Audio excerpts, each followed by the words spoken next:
Avez-vous déjà traversé une situation tellement difficile que vous aviez l'impression qu'aucune solution humaine ne pouvait la résoudre? Peut-être un problème de santé qui dure depuis des années. Peut-être une situation financière qui semble sans issue. Peut-être une famille brisée, un mariage en crise, ou encore une porte qui reste fermée malgré tous vos efforts. Dans ces moments-là, beaucoup de personnes se posent la même question: Dieu agit-il encore aujourd'hui comme dans la Bible? Parce qu'il est facile de croire aux miracles de Moïse, d'Élie ou de Jésus lorsque nous les lisons dans les Écritures. Mais lorsque nous faisons face à nos propres défis, le doute peut s'installer. Pourtant, partout dans le monde, des hommes et des femmes ordinaires racontent des histoires extraordinaires. Des guérisons inattendues. Des restaurations familiales impossibles. Des délivrances que personne ne pouvait expliquer. Des protections miraculeuses qui ont changé leur vie à jamais. Aujourd'hui, nous allons découvrir ensemble plusieurs témoignages puissants provenant de différents continents et nous allons comprendre ce qu'ils peuvent nous enseigner sur la manière dont Dieu agit encore dans notre génération. Restez bien jusqu'à la fin car nous verrons également comment développer une foi capable de tenir même lorsque le miracle n'est pas encore visible. Si vous croyez que Dieu agit encore aujourd'hui, écrivez simplement « Je crois » dans les commentaires. Et si vous aimez les enseignements qui fortifient votre foi, pensez à vous abonner maintenant. Chaque abonnement aide cette chaîne à toucher davantage de personnes qui ont besoin d'espérance. Pour que cette vidéo soit réellement utile et pas seulement inspirante pendant quelques minutes, nous allons avancer progressivement. Dans la première partie, nous répondrons à une question essentielle. Qu'est-ce qu'un miracle selon la Bible? Parce que beaucoup de personnes limitent les miracles aux guérisons physiques alors que la Bible présente une réalité beaucoup plus vaste. Dans la deuxième partie, nous voyagerons à travers plusieurs pays pour découvrir des témoignages marquants. Vous verrez que Dieu agit de différentes manières selon les situations et les personnes. Dans la troisième partie, nous analyserons les points communs présents dans la majorité de ces témoignages. Enfin, dans la dernière partie, je vous montrerai comment appliquer ces enseignements dans votre propre vie dès aujourd'hui. Cette progression est importante car l'objectif n'est pas simplement d'écouter des histoires, mais de comprendre les principes spirituels qui se cachent derrière ces histoires.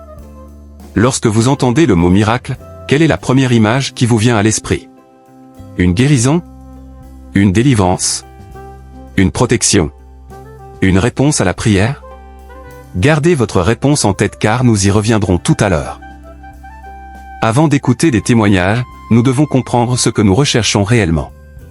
Beaucoup de personnes pensent qu'un miracle est forcément spectaculaire. Pourtant, dans la Bible, certains miracles sont visibles immédiatement tandis que d'autres se révèlent progressivement. L'ouverture de la mer Rouge est instantanée. Mais la restauration de Job s'est produite progressivement. La guérison de l'aveugle Bartimée est immédiate. Mais Joseph a dû traverser plusieurs années avant d'entrer dans son destin. Cela nous enseigne quelque chose d'important. Dieu n'agit pas toujours de la même manière. Le miracle n'est pas défini par sa vitesse. Il est défini par l'intervention de Dieu. La Bible déclare dans Éphésiens 3 verset 20. Or, à celui qui peut faire infiniment au-delà de tout ce que nous demandons ou pensons. Imaginez un immense puzzle étalé devant vous. Vous ne voyez que quelques pièces.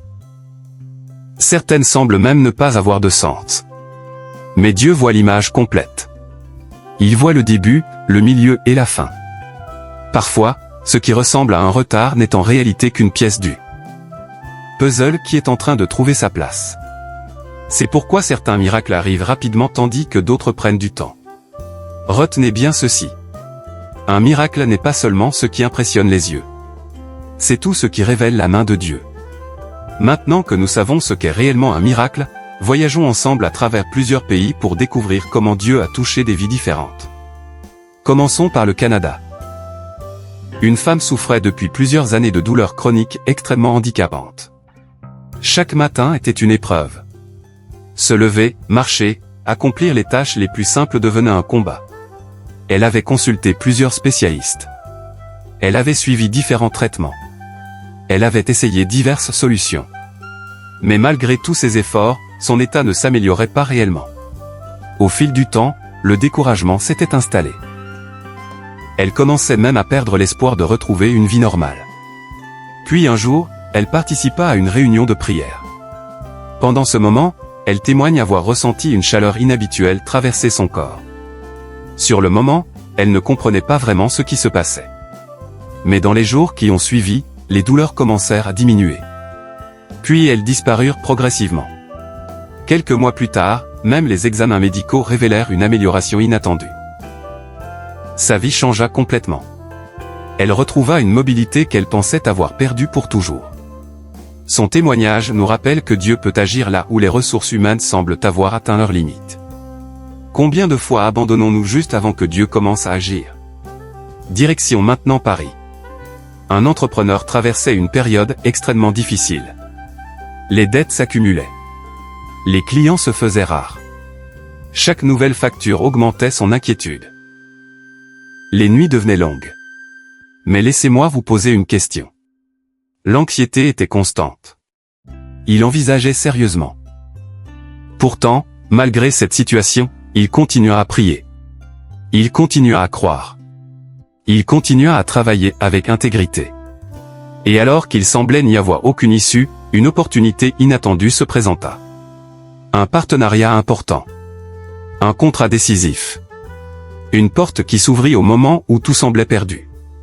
Non seulement son entreprise fut sauvée, mais elle connut ensuite une croissance qu'il n'avait jamais imaginée. Comme le dit Philippiens 4 verset 19. Mon Dieu pourvoira à tous vos besoins selon sa richesse. Partons maintenant au Cameroun. Une mère vivait probablement l'une des périodes les plus difficiles de son existence. Son enfant était gravement malade. Les consultations médicales se multipliaient. Les inquiétudes grandissaient. Chaque résultat d'examen était attendu avec angoisse.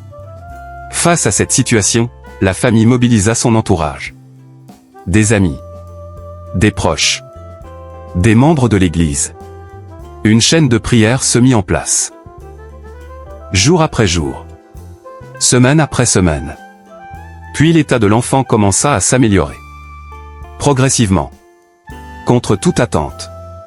Le rétablissement fut rapide et surprenant. Même certains professionnels de santé furent étonnés de cette évolution. Aujourd'hui encore, cette famille considère cet événement comme l'une des plus grandes manifestations de la grâce de Dieu dans sa vie. À ce stade, remarquez quelque chose. Chaque témoignage est différent. Mais tous commencent par une difficulté. Tous commencent par une situation qui semble impossible. Direction maintenant le Congo. Une famille vivait divisée depuis plusieurs années. Des conflits d'héritage avaient créé des blessures profondes. Des frères ne se parlaient plus. Des parents vivaient éloignés de leurs enfants. Les réunions familiales avaient disparu. Les enfants grandissaient dans un climat de tension. Puis lors d'une campagne d'évangélisation, plusieurs membres de cette famille furent profondément touchés. Ils commencèrent à reconnaître leurs blessures, à demander pardon, à accorder leur pardon. Peu à peu, les liens se reconstruisirent. Les conversations reprirent. Les visites recommencèrent. La famille fut restaurée. Parce que parfois, le plus grand miracle n'est pas la guérison d'un corps. C'est la guérison d'un cœur. Une famille divisée ressemble à un arbre dont les branches se battent entre elles. Le pardon permet aux racines de nourrir à nouveau tout l'arbre.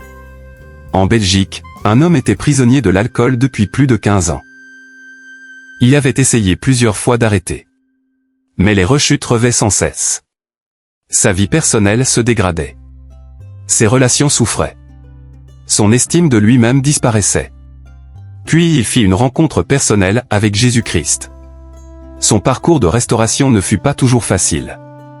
Mais progressivement, une transformation profonde s'opéra. Aujourd'hui, il témoigne d'une liberté qu'il croyait impossible. En Côte d'Ivoire, une femme attendait un enfant depuis de nombreuses années. Les diagnostics étaient décourageants.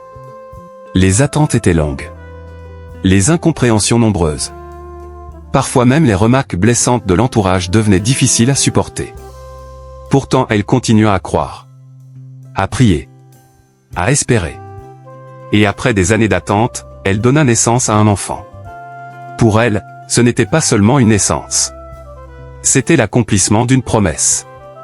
Au Bénin, un commerçant avait accumulé les échecs. Les pertes financières se succédaient. Chaque nouveau projet semblait se solder par une déception.